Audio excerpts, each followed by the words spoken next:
Have you ever wanted to be able to record a drop down menu when you're taking a screenshot so that you can share that information to other people? So, what I would normally do is go File, Download. I get my thing open where I want it. So, I am on the download, clicked all that. So, if I go off there, I've still got it visible, right? But typically, I use Snagit and I go Capture and Snagit. And as you see, straight away, it has wiped out my ability to capture that menu. The menu's gone, right? So if I take a capture, unfortunately, it's not there. So that's not going to work for me. So I thought, okay, I'll give the snipping tool a go and see if that was any different. So what I'm going to do is I just go down here and type in snip or snipping, and then we'll see the snipping tool. So I can just grab that and have it open here, which I've got here. So when I want to do a new snip, so I'm going to get it again, set up, ready to go, File, Download, going to send it off to Word, but now I'm going to go new, but again, we do exactly the same thing. We can see that it has gone again, which is very irritating. It's not capturing what I want it to capture.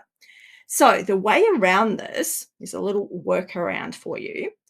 You can change the delay. So if you do a 5-second delay in your snipping tool, then when we go new, we've got the ability to come over here, go File, Download, and get ready to download that. And now the snip is going to happen with our menu in there. How freaking cool is that? So all I need to do then is just make my snip area, and voila, we now have a snip.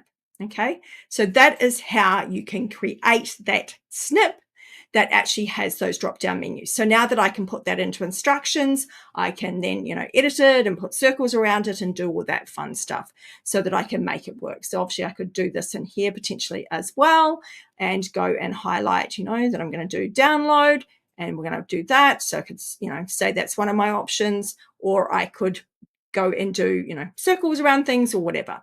So that allows me to put that information into the document, and then I can save that and then share that with others. So that's really cool. Now, just an FYI, by the way, if you are doing Google documents and sharing them and people keep requesting edit access, create yourself a little tutorial video about how to do it properly, and also take this sort of screenshot and share it with people. So you've learned how to do the screenshot, but just a little trap for young players. If they are not in their Google account, the only options they're going to have is download. They won't have the make a copy option.